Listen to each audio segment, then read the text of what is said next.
here, if they want to gawk at us. How you doing, everybody? Only one mustache guy. My mustache isn't even a mustache. Uh, how's everyone doing out there? Interesting day, as always. May you live in interesting times, right, Pat? Doomed to live in interesting times. Right. Remember when it was after the end of history? That Yeah, concept. exactly. That's Who like the said that? concept, the era we grew up in, and Yeah. longing for history to come back. Turns out, Yeah. careful what you wish for. Not exactly. Not as fun as it sounds. I'll tell you what is fun doing the show. Let's go live. Who's the best waiver wire pickup going into week 4? That and more this week on the couch. So pleased to be joined by Pat Pat Daugherty. You know him from Roto World. Who's the best waiver wire pickup this week, Pat? Oh my gosh. I feel like I'm contractually obligated to say Justin Jefferson, but Right? I was a Justin Jefferson truther heading into the season. When I watched Justin Jefferson at LSU, despite like the elite numbers, I just saw a guy I didn't think could like separate at the NFL level, kind of like N'Keal Harry, a very different player than N'Keal Harry, but that was like the vibe I got.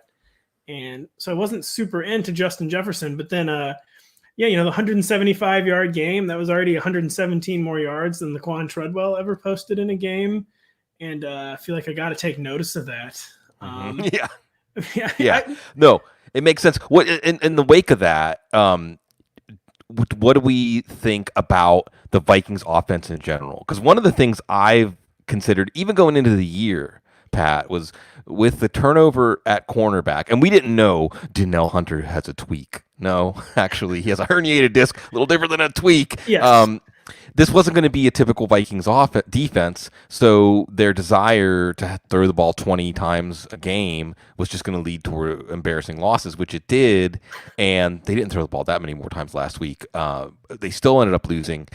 Could this offense, as part of the Jefferson take, become a more pass-happy offense, even though it won't save Irv Smith? I mean, fact check true on the theory for the Vikings defense. Right. Yeah. So the problem with Justin Jefferson and projecting this forward, like, they finally realized they got to pass more. Look, and they got Justin Jefferson involved. And look how rewarded they got. This came against the backdrop of a 180-yard Dalvin Cook rushing performance. Right. So I bet their takeaway could just be, all right, we got Dalvin humming. Wasn't clicking the first 2 weeks, but we're still, we're built to be a running team. We're still going to focus on this running game. And yeah, maybe it lead, it's like the classic waiver wire letdown performance, like 2 catches for 27 yards for Justin Jefferson. But what you have to cling to, we make analysis so complicated, but this isn't that complicated. You can't be, even if you're the run heaviest NFL offense, you can't have an offense with only one passing game threat, one passing game target. Now I'm feeling. So just like the laws of physics, there's going to be a number 2 passing game option. It's clearly going to be Justin Jefferson. And like you said, even if maybe they won't admit it immediately, the passing volume has to come up. This just isn't going to work with this defense.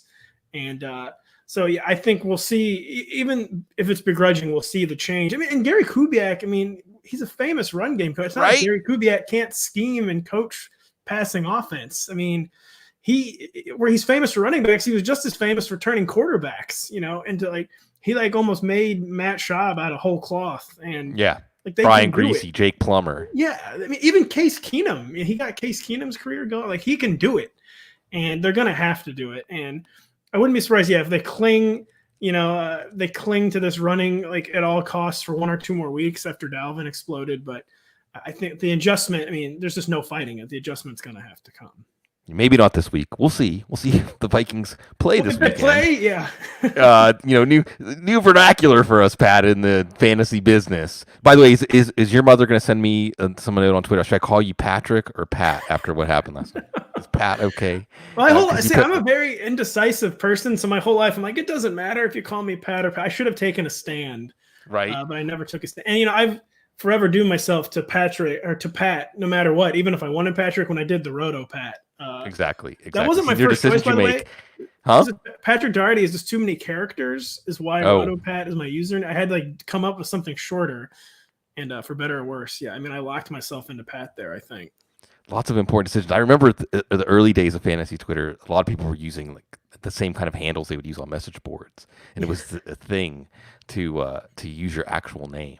It's good that it's come around. We need to be authentic, but and it's funny because you remind me, Pat, of as a kid, I would get called whatever. I mean, still to this day, Sydney, Ziggy, Zigmond, and I just thought as long as people know who I am, I'm fine. I don't get bent out of shape about that. I'm the exact same way. And when you got 2-syllable first names like we do, I mean, you're begging for it. Right. So I have 3 kids now. Each kid, I thought very long and hard. I'm like, what can this name be shortened to? Because this will be shortened no matter what. You got to take everything into account. See, I knew, Pat. Maybe part of the reason it's been so long waiting that I have you on the couch is I know that you and I would just devolve into a total non-football conversation right away. We would forget that people are listening to us, that people are expecting product, and we would talk about things like picking names for children, because absolutely you need to think about those nicknames, and you don't get to choose the nickname. No. If you name a kid Henry, you don't want anyone to ever call him Hank. They're going to call him Hank. And I very sternly made this point with my wife. She was like, you might not want to call him Hank, but the kids in the schoolyard, you don't think they're going to call him Hank? Yeah. And if they find out he doesn't want to be called Hank or it makes him uncomfortable, it's over. It's all over. Kids are cruel. That's why we named our new daughter Henry. So I didn't even know that. I just pulled it. Really? No, Anna. You should, though. I mean, you got to do something to stand out. Okay. Speaking of standing out, let's go through a player that stood out all the way back to last Thursday. Man, the way time is moving in 2020, it feels like a month ago. James Robinson. There's a right answer. I mean, in hindsight, we'll look back and there'll be a right answer. And it may end up based on roster construction. I mean, if you need James Robinson, you're going to hold James Robinson. But if you don't need James Robinson, he's not on your roster, you can buy high. I mean, you can trade somebody who just a month ago had much, much more fantasy value than James Robinson for James Robinson. And he may look smart. Maybe it's Kenyan Drake. Maybe it's Joe Mixon. We'll talk about those guys. Or, alternatively, you can take advantage of this high-profile performance in a blowout loss, which usually only the true fantasy studs do, to sell high. Are you more on the buy high or sell high side of James Robinson? First off, James Robinson seems like lab created to like earn your sell high badge, like in an app or on your PS4 or something. Like it's like a test. Like if you don't sell James Robinson high, you don't know what you're doing. But it's weird. I got a text earlier today from a good friend who he asked. So this exact when you mentioned this, like on the outline, I was like, wow, because I got a text from a friend today asking if he should trade James Robinson for Odell Beckham. Like he's getting offered Odell Beckham for James Robinson. And I was immediately like, wow. I mean, I feel like everything I've ever learned about being a fantasy football analyst led me to saying, yes, you should absolutely cash in your waiver wire running back for this wide receiver 2 with wide receiver 1 upside. But I'm just not sure. I mean, this isn't like a Panthers situation. Like Mike Davis, we know like a month Christian McCaffrey's coming back. Some of these other backfields, bigger committees where we know like things will get weirder and fade. Like this already kind of looks like the James Robinson backfield. Yeah.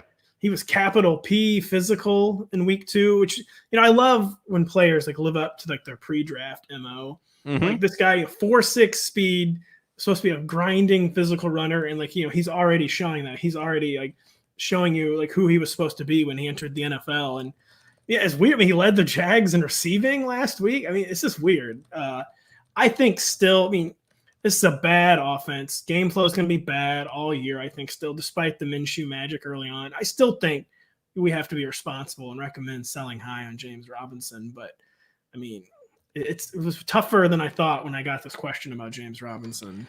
Well, I don't think you should trade him for Beckham. Unless he's your 4th or 5th running back, and you drafted Cortland Sutton and AJ Brown, and you're just pulling your pockets out like you're bankrupt in Monopoly wide receiver. Because I think what you see from Beckham is what you're going to get. In good weeks, he'll be 5 for 90 or 100 and a touchdown. In bad weeks, he'll be 3 for 30 or 4 for 50 or 4 for 60. Now, Cleveland can get pushed. It'll be an interesting test this weekend. One of the things I love, Pat, about what we do, it can be a grind at times just to over and over and just consume football and football. Because I know, like myself, you're fascinated by the whole world. You're fascinated by everything. This, as jobs go, is a pretty good job. So I'm happy to just focus on football. But every week is an experiment. Every week is a theoretical situation that we see play out into some sort of reality. And this Cleveland Dallas game next week is really fascinating because it sure makes sense if you're Cleveland to just run and run and run and run some more and try to grind out 8-9 minute drives, keep Dak Prescott on the sidelines, keep the Dallas defense on the field. They'll just get worse and worse as the game goes on. It's lots of Hunt, lots of Chubb, of course, and then those play action shots to Beckham. And I shouldn't really, poo-poo Beckham because he could have had 2 touchdowns against Cincinnati. They missed a hold. He could have had a touchdown against Washington. Mayfield underthrew it. But then, you're saying if every single week. Now, against Dallas, if Cleveland is forced out of their comfort zone, well, see, that's the thing, Pat, right? When Cleveland's forced out of their comfort zone and Baker Mayfield has to create like a Dak Prescott, then it goes badly. It goes very badly. So, Beckham, I think he's a wide receiver 3 flex. I don't think we would be drafting Beckham as high today as we were a month ago. You agree, disagree? Yeah, I totally agree. And it's weird. Yeah, you just got into like a theoretic, does garbage time even exist for the Browns? Because, Baker Mayfield gets so frenetic. And, the game plan this week clearly play to their strengths and suppress the Cowboys' strengths by running the ball over and over again. And, this is starting to look like an old-fashioned, 1980s, Big 8, 2-back backfield. This, and both backs seem bought in on it. They're not complaining. They're into this, Kareem Hunt and Nick Chubb. And, Odell Beckham came out and said, I'm not going to be a good fantasy player. Yeah, I know. Maybe that's a sign. Here's the answer to the test. Yeah. He's a 6-target player at this point, which I think is still crazy. I think maybe Odell Beckham's a little diminished after a few years of injuries, and maybe that's been kind of underplayed, but I don't think Odell Beckham should be a 6-target player, but that's what he is. And you need to be an 8 or 10 target player, to really be a top 18 option. And it's disappointing, but it's also not even disappointing because this is a fun offense to watch. Yeah. And he seems like he's buying in even too. Odell, when he was saying, I'm not going to post good numbers, he was talking about how he understood it fit the offense. But by the way, I didn't say trade James Robinson for Odell Beckham. My friend, I just kind of left it open-ended. I gave him the information, and I'm I'm not making a recommendation here. Right. And it's the one thing about Beckham and the Browns that's a heartbreak is you trade for someone like Odell Beckham, you're trading for the difference he creates on plays that only Odell Beckham can create. And this offense just by design isn't going to give him chances to do that. A lot of the plays he's converting are plays that I'm not saying any receiver could convert, but a receiver who is going against a defense that's deceived can convert. Anyway, getting sprung by play action. Yeah, that's the kind of thing any NFL receiver should be able to cash in. Exactly. It was, Stephon Diggs was doing well with it. And since I brought up Stephon Diggs, just real quick, is the case closed now? Jason Wood, my colleague at Football Guys, he called week 3 the triangulation week. I like that. Because now we have 3 data points, right? And of course, I'm down in New Orleans. Got anything that could take you back? The word triangulation will always take you back to JFK, right? Actually, this 7-year-old, my wife's son, I took to Dealey Plaza when he was 6 and explained to him what happened there. And Pat, the plaque, the historical plaque at Dealey Plaza says where Lee Harvey Oswald allegedly shot the president. The official historical plaque says that allegedly. And I thought it was great to just teach Noah, sometimes there just aren't answers. Sometimes when you say what happened, the world says, well, it depends on who you believe. It's a little too on point for 2020. Yes. But depending on who you believe about Josh Allen. Oh boy. And I don't like to show receipts. I think Pat, again, you and I are similar. I'm doing this because I enjoy it. I'm doing it for fun. I don't really care about the scorecard. Although it was lonely before the draft a few years back saying, hey, Josh Allen can be a very good NFL quarterback. But I think this was even beyond anybody's best case scenario envisioned for Josh Allen. But what's wild about this is not only, Pat, is Josh Allen is he the number 1 fantasy quarterback or Russell Wilson? I believe he is. Even ahead of Russell. It's neck and neck. I was just looking this morning. So lifting up with him, all of his receivers. Stephon Diggs, if you got him in the 5th, 6th round just on talent, then you won that.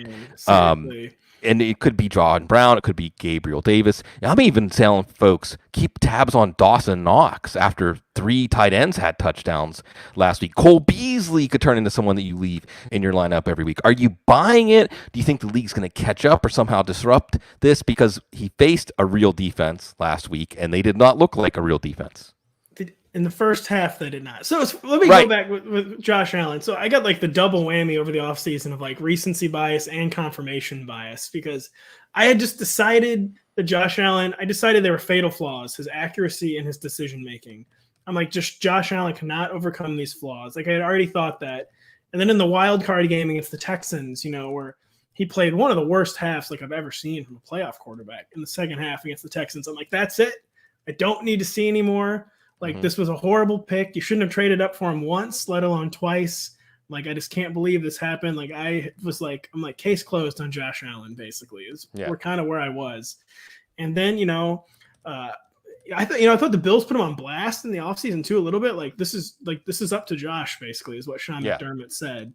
And then, fast forward, this looks like a completely different play. I mean, they're putting him in better position to succeed because the supporting cast is better. The average depth of targets down. He's still throwing deeper balls, but not as deep. Just more layups, just better designed offense. And it's just weird because it's the Dolphins and the Jets in weeks 1 and 2. And then it was the Rams. So in the first half against the Rams, sorry to be rambling here. I retweeted, I regret to inform Josh Allen is indeed winning MVP. I'm like, What more can I say? Like, I was just disastrously wrong. And then the second half against I'm not saying I'm like, oh, I'm right now. But when we did see that old Josh Allen for the first time in 6 halves of 2020 football, where he's holding on to the ball too long, taking not just like 4 or 5 yard sacks, but like 9 or 10 yard sacks, lucky to escape with only 2 turnovers, 2 personal foul penalties, just a very undisciplined, wild half of football, which just was, I mean, if he had aced that second half again, I mean, it's just one half of football, but still, I'm just like holding my horses a little bit. But at the very least, this is huge progress because what do great players do? They dominate bad teams. And that wasn't even taken for granted with Josh Allen last year. So it's already huge progress however you look at it, where he's clowning these bad teams. So like that's huge progress in and of itself. But I just wouldn't be surprised to think it's a little more uneven going forward. But there's no question. The debate is already over that the Josh Allen from 2018-19, like, this is an evolved player this year. Absolutely. Joe King says in the chat room, how much is the matchups? He's hesitant. And I get it. And look, to get some sort of hard data, you're probably looking to, I mean, I don't know, is Kansas City a legit defense? That's week 6. New England, that's an old bugaboo. Week 8. Yes. The Chargers, San Francisco, Pittsburgh, that's going to be a stretch in week 12, 13, 14. So, I mean, the argument here that if you're still hesitant with those matchups, and you don't have to have urgency because it's the Raiders this weekend, but there could be a sell high argument for Josh Allen, although how easy will it be to sell a quarterback? I guess a quarterback that gives you like a 10 to 15 point advantage over the best streamers is probably still valuable. And that's one of the other changing landscape of fantasy is that it's more like mid-round quarterback. It's not late round quarterback.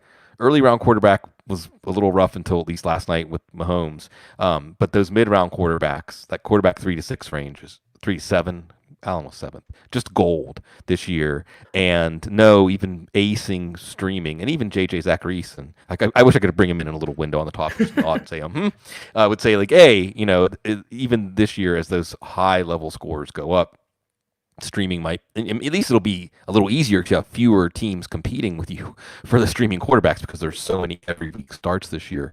Allen, really quick, just because I studied him pretty closely leading up to that piece that I wrote. I think it was titled, and again, I shouldn't say this, like I hate to do this because I did title it Josh Allen's worth a top 5 pick.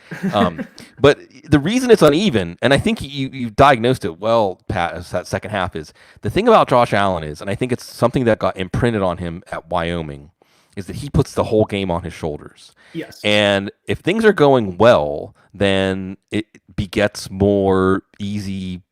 And you look, even against the Jets, he missed 2 easy touchdown passes. Yes. I mean, there's still those moments that he doesn't do something that is well within his ability to do. Of course, saying that what's within his ability to do, that might be as big as anybody this side of Patrick Mahomes in the NFL. And there's a few things he can do that even Patrick Mahomes can't do because Mahomes isn't like a 6'6" hoss out there. Uh, but when Allen puts pressure on himself, and I think we saw this with Lamar Jackson last night, is when he puts pressure on himself, that's when his thinking gets frantic. That's whenever he loses awareness of things. It's whenever he can be baited into mistakes as a passer or tries to do things that are just ridiculous. I mean, where he can get out of sacks and then make a throw to make you wish he had just taken the sack.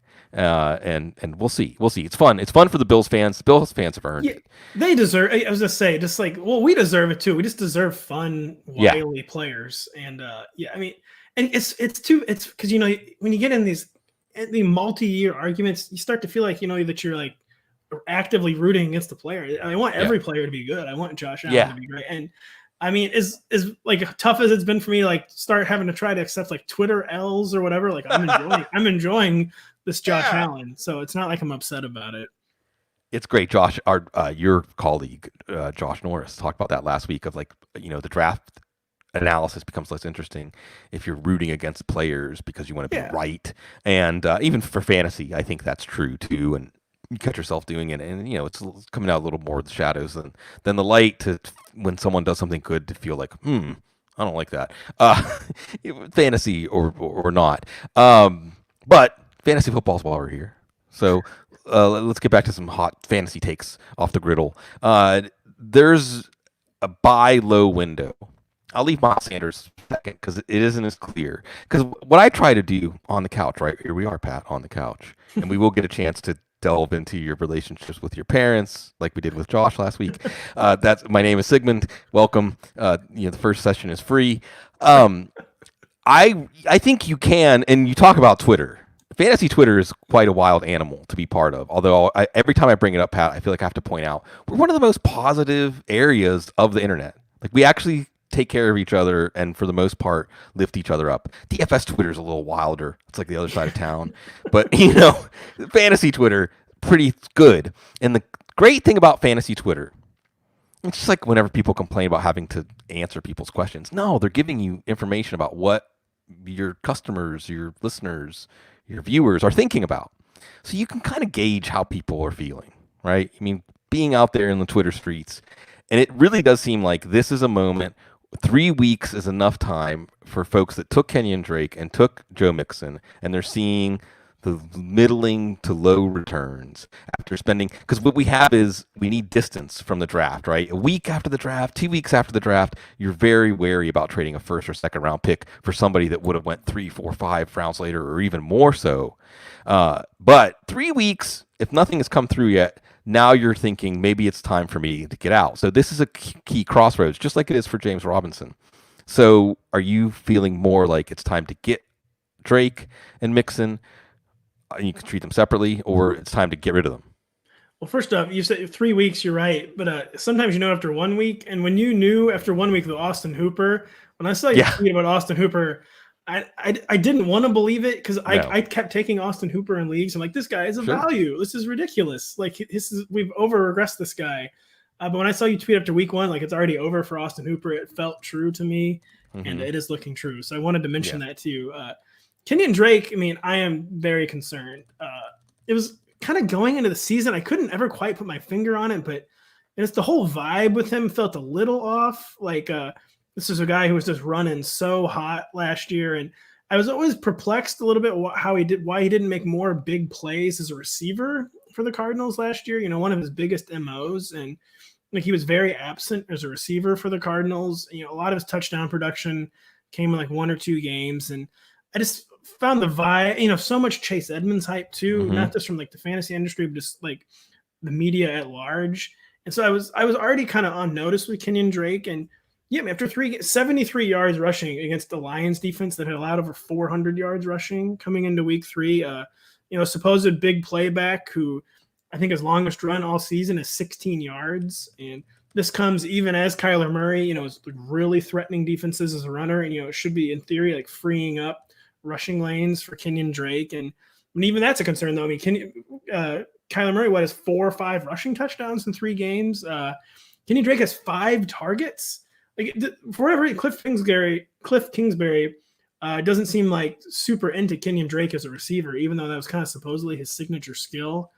And Kenyan Drake, it's like I'd be all aboard like selling low on Kenyan Drake, I guess. Mm-hmm. Or just someone I was already concerned on. And through 3 weeks, I mean, all the red flags are still there, and I guess getting more red ? Yeah.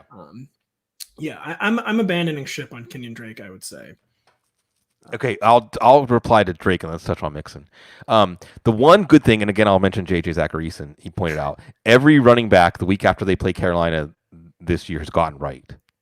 Josh Jacobs week 1, Leonard Fournette week 2. Austin Eckler last week.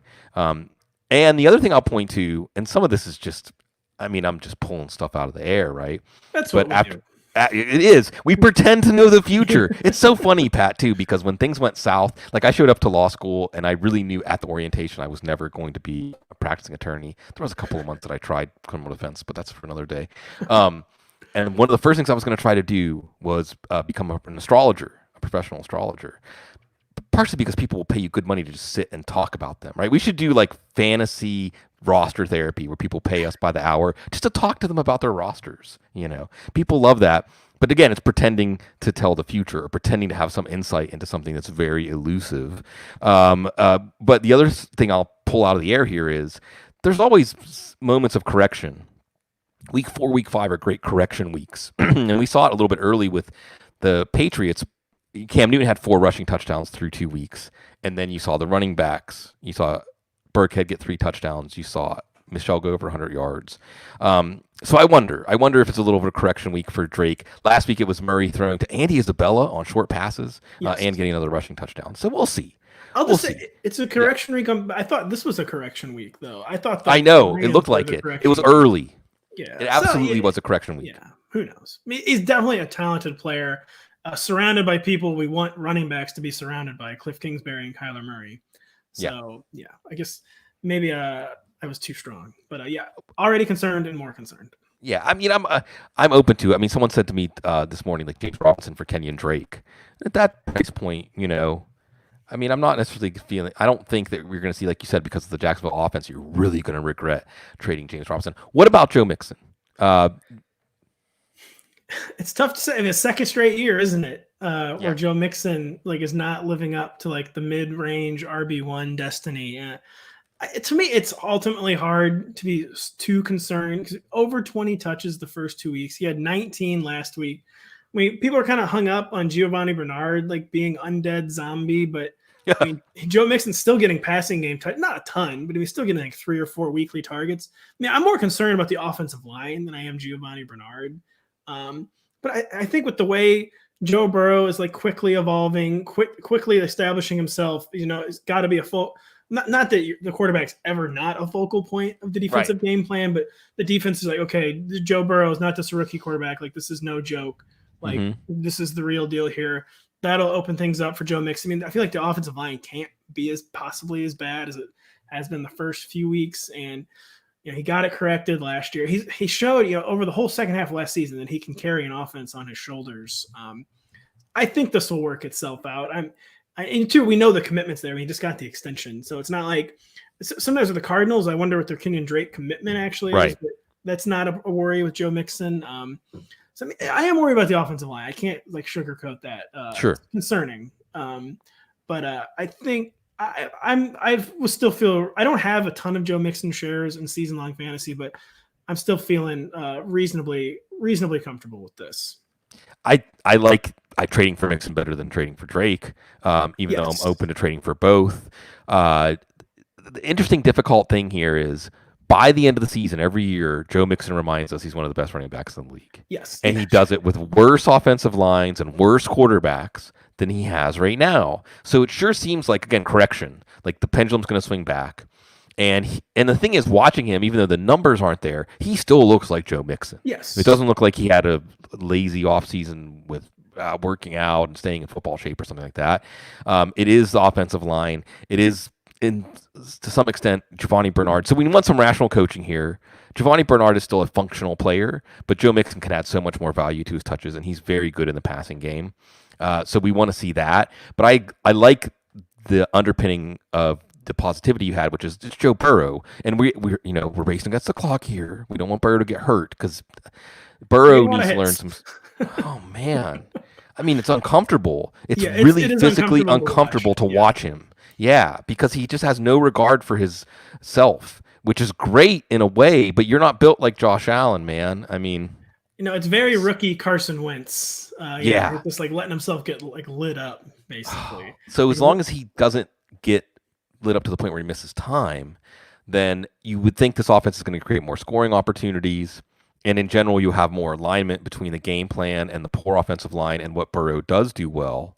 And just mixing one of these games is going to break off a 75-yard run. He's yes. going to do something to remind us that he's still Joe Mixon. So I'm with that. I'm with that. Turning the page, probably we're going to have a quarterback change in Washington soon, Yes. unless things change very quickly. Is there any fantasy prescription to get out ahead of that? You mean like what am I? Who like Skate to where the puck's going to be. The puck's going to be Kyle Allen. Because you talk about uncomfortable physically. I can't watch Alex Smith play football. Like if Alex Smith plays football this year, it's going to be like looking through my fingers at the screen. I know. I know. Well, so Sig, I know you're the kind of guy, you're open to new experiences. Always. Very open-minded person. Probably the only time in your life you'll get to be excited for Kyle Allen. Because we saw it Kyle Allen last year. I mean, he knows how to funnel targets to his best targets. And I think this is what we have to look forward to. Again, I'm sad that Dwayne Haskins isn't good, but I didn't think Dwayne Haskins could move in the pocket at an NFL level. And that is, it's just very accuracy was his calling card at Ohio State, very inaccurate. I think stuff Ron Rivera said this week, a very mild mannered Ron Rivera. Oh yeah. That's as brutal of a public dressing down of a quarterback as you'll ever see from a head coach. So I think the change will happen. And with Kyle Allen, he's not a good player. He's probably sub. I wouldn't even say he's replacement level. He's probably sub replacement level. But he knows as a backup quarterback that for his only chance of success is to get the ball to his playmakers. That is what he did very well in Carolina. I've 10 to 12 weekly targets. I feel like it's going to be there for Terry McLaurin and hopefully Logan Thomas, but definitely Terry McLaurin. Kyle Allen, I think, will make sure that Terry McLaurin over 80 yards each past 2 weeks, even with Dwayne Haskins. I think Kyle Allen will make sure Terry McLaurin is going to happen. So I can't believe I'm saying it, but I'm excited for our future Kyle Allen overlord. Yeah. Well, because there's going to be more viable downfield passing, not deep downfield passing, ask Curtis Samuel, but Terry McLaurin will get open at will, and Scott Turner. The thing is, Scott Turner has worked with him last year. Yeah, that can't be. That's super. I should have mentioned. That kind of continuity on a different team. Exactly. That's pretty unusual. And I love that you point out that Ron Rivera saying we can only take so much more of this. I feel bad for the team. I feel bad for the guys that are making plays out there, and it's what should have been said about Mitchell Trubisky a long time ago, right? Yes. There's a lot of quarterbacks that this would have applied to, but the coaches can't just come out and say it. Let's throw that one in there too while we're at it. Foles, any action to take now that Nick Foles, then the 3-0 Bears, is it something to get excited about there?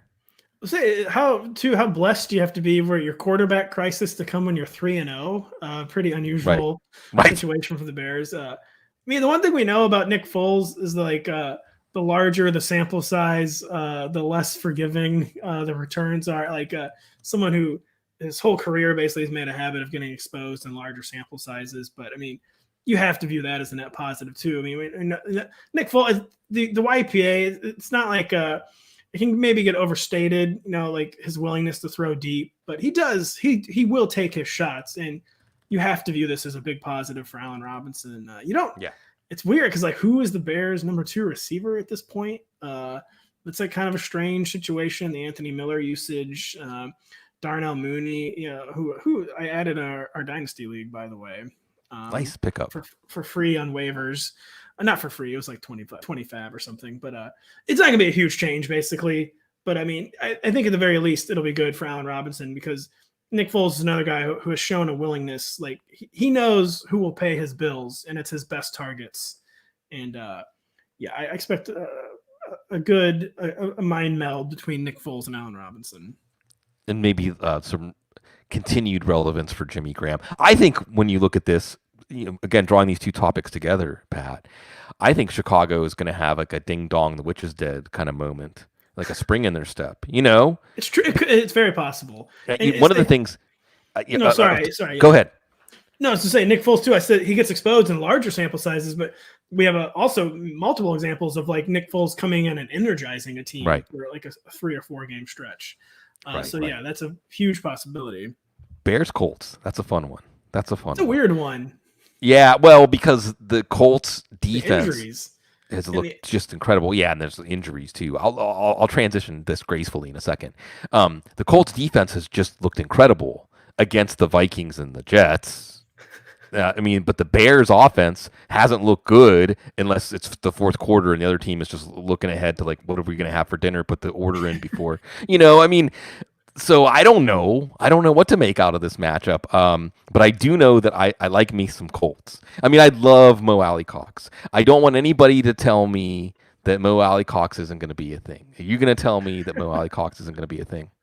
No, I said earlier, I love when like a player immediately lives up.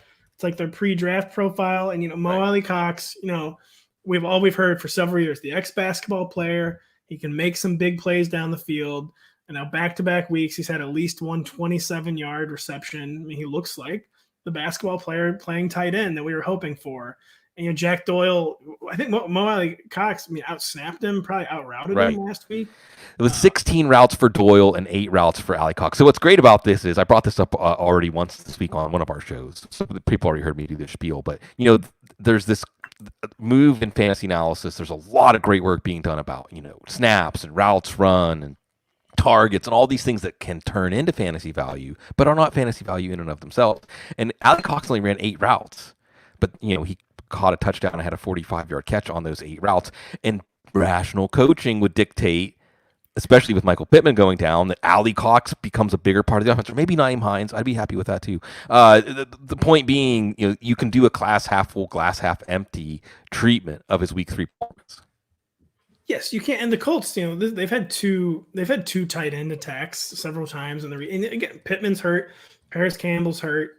And Phillip Rivers has been comfortable with 2 tight end offenses a few different times in San Diego. So like they all have experience with this. Like rational coaching, they said dictate this is something that needs to happen. Like they're so banged up. And just back-to-back weeks, Mo Alley Cox, after finally getting the chance, showed us that all those like t-shirts and shorts blurbs we read in like May or June, there might actually be something to them. He's just so physically impressive, Even if you didn't know anything about football and you watched a snap where he was on the field, you'd be like, who's that massive Bigfoot at tight end for that team, And he runs he runs well on the hoof. He's not fast per se, but I would not want to see him coming at me in the open field. And he's got hands that make the football look like a Nerf football. And like you said, Phillip Rivers loves his tight ends. What about another? I don't know if he's a hot waiver wire pickup, because I feel like Cedric Wilson had over 100 yards and 2 touchdowns, and it's kind of getting caught up in the wash. Is this one of those situations where, it's interesting, James Robinson probably applies here, where we get real worked up about the most prominent waiver wire pickups. This week, Justin Jefferson, right? We get real worked up about these guys, and it ends up being that somebody who's 4th or 5th on our lists is the hit, right?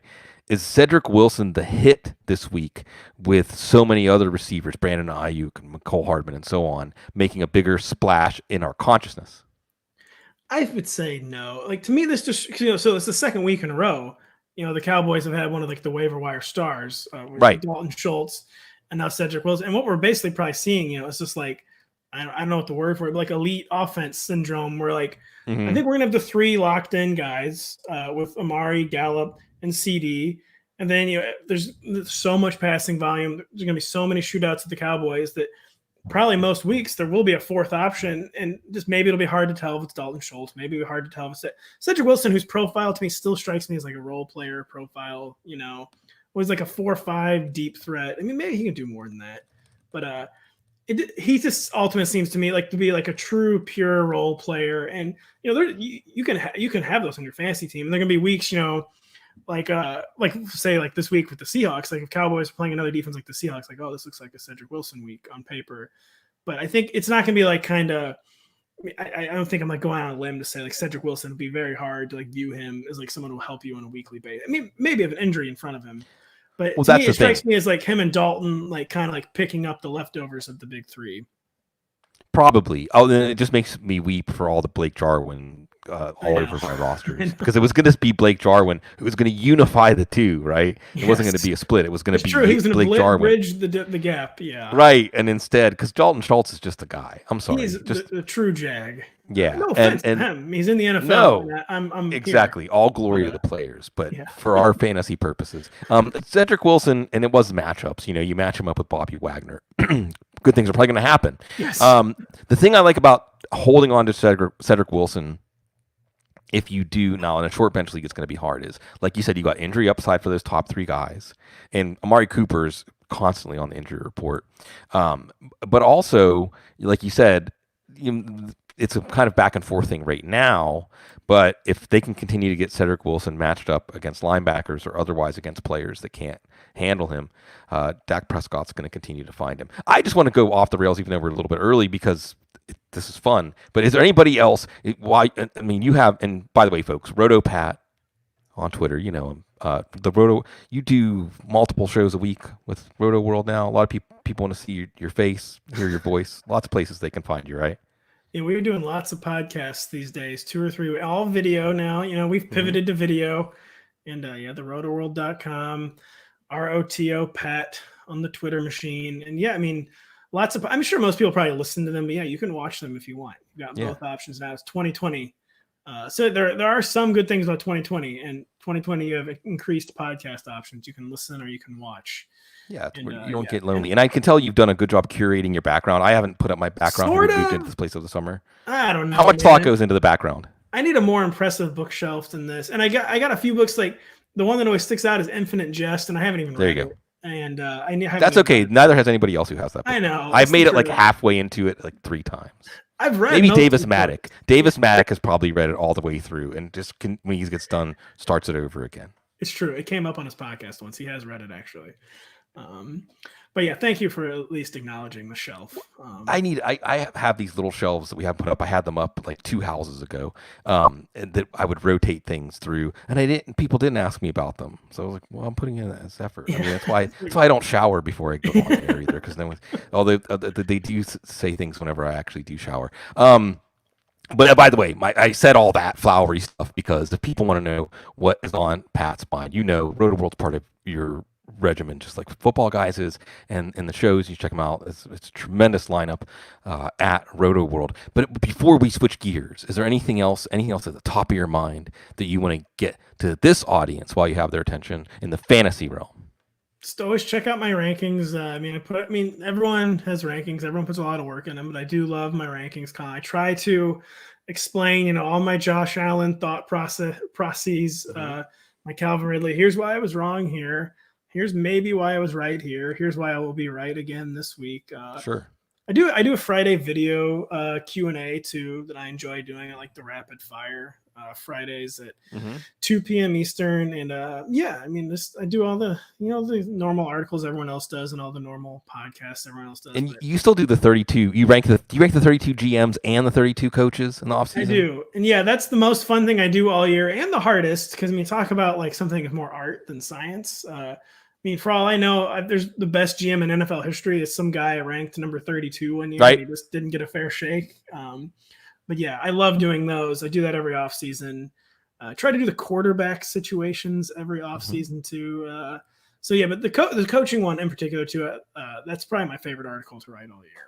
Well, because you're psychoanalyzing coaches in some ways. Yeah. We already did it once in this show, right? Like, don't you just know that Anthony Lynn is thinking, if Tyrod Taylor was my quarterback, we would be 3-0. Don't you? Right? He's been giving off that big energy of that because he is having trouble committing to Justin Herbert, even though he's shown very well for a guy who was thrown into the fire on literally zero notice. Yeah, exactly. He's getting the wrong message from this, even though Herbert is making some rookie mistakes. So how do we go off the rails here? Because part of the reason also, Pat, that it's been so long before I've had you on the show is I'm afraid. I'm afraid of what I'm going to say with you. I'm afraid because we have to serve audiences, and I don't want to speak for you, Pat, but I mean I think with my heart, and I sense in your work, you put your heart in your work, that we're really trying to serve our whole audience. Whatever your affiliations are, and so on. And there's a whole other discussion here about that. But at the same time, there's a lot going on in the world. There's a lot of things that we think about these things that are not necessarily in the realm. Although, man, it continues to cross over, where it's getting hard to talk harder about to anything. separate, isn't it? Right. It's like the singularity, right? Like it's all coming together. But what I've actually been doing is, just classic like personality test kind of questions. But one of the ones that's fun and positive. So let's start on a positive note. Is you're a St. Louis guy, right? I am St. Louis suburbs, so I can't oversell. But yeah, Have you seen the documentary on Spanish Lake? I have not. I mean on the dump, on the atomic dump we have burning. No. The nature of the community. I'll just leave it at that. I have not actually seen it. Look for it. Look that one up. It's interesting, especially because you're a St. Louis metro area guy. But where do you fall in love in sports? What's the moment that you started on the track that led to this moment? The summer of 1993, I was 6 years old. So first off, if you're in St. Louis, like it is one of those things. It's like not a cliche. Like if you're born in St. Louis, like you will be a Cardinals fan. Like right, and be very polite and very knowledgeable. I mean, I like all the Cardinals fans I know to the point where it makes me not like them because they're so nice.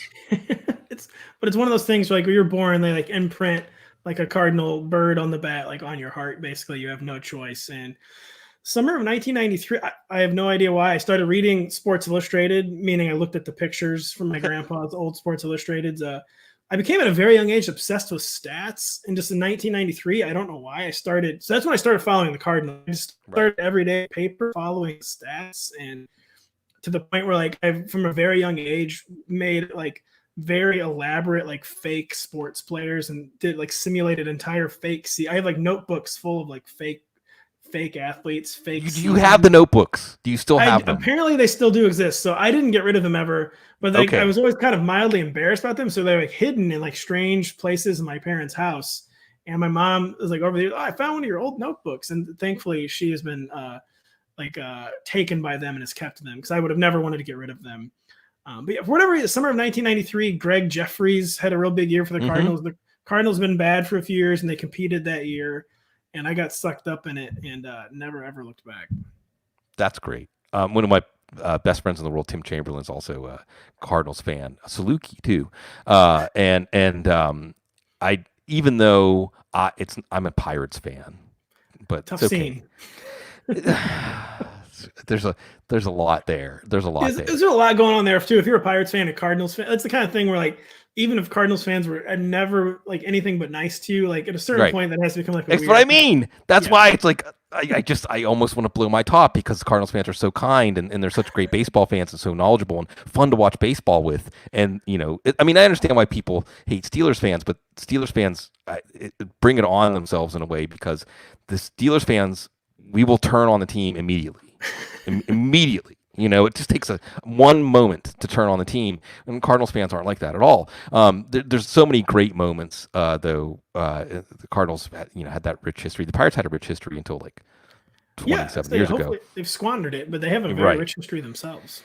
Yeah. And what I want, Pat, I won't make you promise, is you gotta post an image of one of your made up players. You gotta show us one of your made up players. Ooh. You have to. And maybe this could even turn into something where like every week you reveal another one of your creations. For me, it was on my Commodore 64, there was a boxing game and you could create your own boxer. And I liked doing that. My stepdad was a professional boxer, so I was always into boxing. But I was telling the story a couple weeks ago about my notebooks of numbers. I think that a lot of us can go back to notebooks of numbers and things that we liked. Like we actually looked at the back of the baseball cards, right? I was obsessed with the backs of baseball cards. Yes. Yeah. So we're lucky in a way. But then I can pivot to the other question I had asked. I'd actually asked Josh this, and it turned into a real deep conversation last week. If you weren't doing this, what would we be picturing? Where would you be right now? What would be your contribution to society? Wow.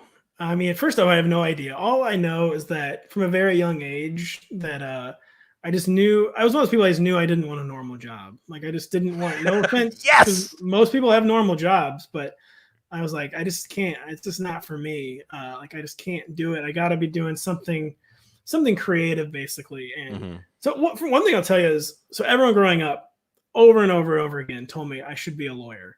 Oh boy. Long story short, my dad had a midlife crisis and went to law school and became a lawyer.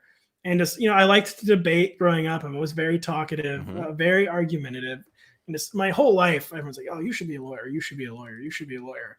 So I'll say the one place you won't find me is being a lawyer, because that was the best decision I ever made, was not being a lawyer. Yes, you are right. So you would not find me being a lawyer. I don't know, some other creative art of some. This gets into questions like what I should even be doing now. Like I would like to think I'm a creative person, but sometimes like, oh, should I really be using all my prime age creative energies on fantasy football? No, I know. But I mean, these questions are harder to avoid in times like this. But it's a lot of the skills to be an attorney and the skills to be a fantasy football analyst there's a crazy amount of overlap, because you're just basically taking this disparate set of facts and trying to make a case out of it. And if you're really good, you could make a case for either side. That's true. Think like a lawyer. When they tell you in law school, we're teaching you to think like a lawyer. It's being able to take one set of facts and vigorously argue one side and vigorously argue the other side, as if somebody who only heard one side of the argument would believe you. And you say, actually, I'm just here because I get paid, And you got to learn the gift of preemption, too. You have to anticipate what they're going to bring against you before you even say anything. And so all I know is that I would be doing something, I guess, with maybe a legalized arguing and debate, but something that wasn't being a lawyer. Because, I'm very prone to hashtag embrace debate. Yeah. Oh, I am too. It was the best. One of the best things I ever did was getting off of Facebook, because it was just too easy to debate and debate and debate and debate. I've noticed. I gotta say, I noticed on Twitter, you not that you debate less, but I think maybe even you've mellowed on Twitter. Not that you were ever because you were always a very respectful, reasonable debate. You were tireless, you couldn't get exhausted. And I've noticed less debate from you over the years, you've in that regard. I mean, in some ways, Pat, in some ways, crossing over like we did, and not just at the result of the election in 2016, but just the tone and nature of everything in our country leading up to that, just took away the fun. And I also fell in love and got remarried and wanted to really spend time with the person I was with. That's a whole other story. So it was easier to not just get caught up in that sword and shield, even though it is important, because those of us that are used to honing our public voice and projecting it should say the things that we believe hold dear as true, because there's a lot of people in situations where they can't, but hearing somebody else say it empowers or emboldens them. But I just kind of feel like now, and I'm 45 now, so I'm kind of getting to that point. My dad, who's 83, probably started saying when he was 70, well, it's not our problem, it's going to be your problem. And now at this age, I'm starting to feel like I'm on the verge of the beginning of the time that I can say, well, it's not my problem, it's going to be your problem. You just take some of the oomph out of it. But I'll ask you this. Go ahead. Something you want to say to that? Go ahead. First, I was just saying I'm glad to hear the mellowing as possible. Maybe I'll start mellowing a little bit. And I thought, too, I had the terrible answer in my head. I was trying to, what? Actually, I should give him a real answer. I think maybe it'd be an actor. I'd probably be a writer. But I love to make people laugh, more than anything else is what I just love to do. I love to make people laugh. So I would be doing something. And that's not the primary thing you do at this job, but you certainly get lots of opportunities to make people laugh with this job. And that is more than anything else. That's what I like to do. Is I like to make people laugh. Keep it light. Yeah, we like to keep it light. We try to stay lighthearted here, although we're human beings. Who was your favorite comedian growing up? Oh man, favorite comedian growing up. I have no idea why, but for some reason, the person that popped into my head was Steve Martin. But I don't think he was my favorite comedian. Comic actor. As a young adult, my favorite comedian was Dave Chappelle. Sure. See, there's a little bit of a gap. You were born 12 years after me. So, are you too young to know about Three Amigos when you're mentioning Steve Martin? I've seen it, but I was 8 or 9. I mean, Martin Short. Who was the third? Right. It was Martin Short, Steve Martin. Chevy Chase. Chevy Chase, of course. Chevy Chase, I've heard, is a really lovely guy, by the way. That's a joke. Sure.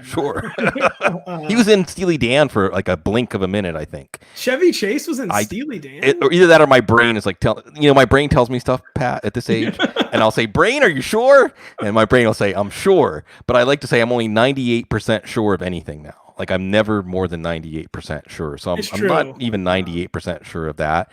Three Amigos, when I was a kid, was big enough that for a little while there, it was like a language that we spoke in middle school or whatever. One of your meme movies, basically. Before that was a thing, before you knew what the word meme was, just one of the movies you would quote nonstop with your friends. Absolutely. You knew the dance and everything. That's okay. Steve Martin is a highly talented. I thought of the real answer too. It was I watched SNL every week, like religiously. I didn't have cable, if you want to get into my site, so like I had to watch a lot of network television. Mm-hmm. And my favorite is the cop out answer. My favorite comedian, like writ large, was definitely just SNL. Like obsessively watched SNL, like rewatched SNL. Would tape SNL.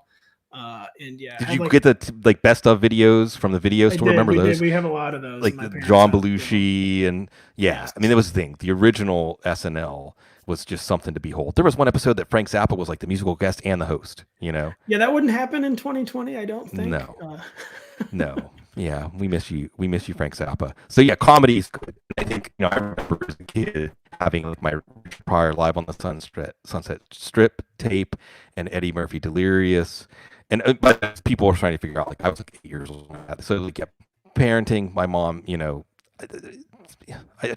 there's some things that make you understand how I turned out the way I turned out. And even Bill Cosby himself, which I'm kind of have to say, like, oh, Bill Cosby. Back then, you gotta whisper it these days. we thought Bill Cosby was great, even though there's some stuff in his bits. But yeah, comedy. I think being drawn to stand-up comedy is absolutely something that is it's easy to get passionate about that. Two, as we wind up, Pat, I guess I'll say, geez, I'm almost like I look and I see like 17 million different directions to go right now. And I guess I'll go back to something that Josh said. I'll give you a chance to piggyback on this, because Josh said some of the sweetest things about the people at Roto World right now and the group that you have, Hayden and John, who's also been on the couch. I just got to get Hayden on the couch now, right? And just complete the circle. The Roto World. He's a Zoomer, by the way. He won't know any of what we're talking about. Oh.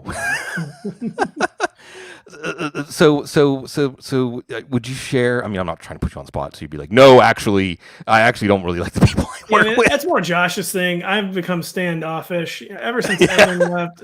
I've withdrawn from the group. These aren't my people at all. It's great. I'm going to be slumming down at the bottom of the Roto World Dynasty League. By the way, Pat is the commissioner, thankless duties of the Roto World Dynasty League, full of lots of grudges. But Mike Clay finally won last year.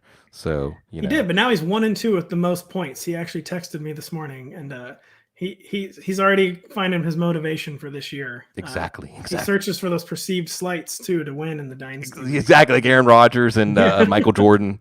That never happened. But yeah, that's what I use to motivate me. What I use to motivate myself every week is to get to serve y'all, great audience, all the people that give us the privilege to get to do this, getting to talk to people like Pat and everybody else in our industry. It's just fun to get to hang out and spend time lightening the mood, lifting spirits. And you all do that for us, giving us this opportunity. So thank you, folks, always. Thanks for tuning in. Good luck this week. Stay classy.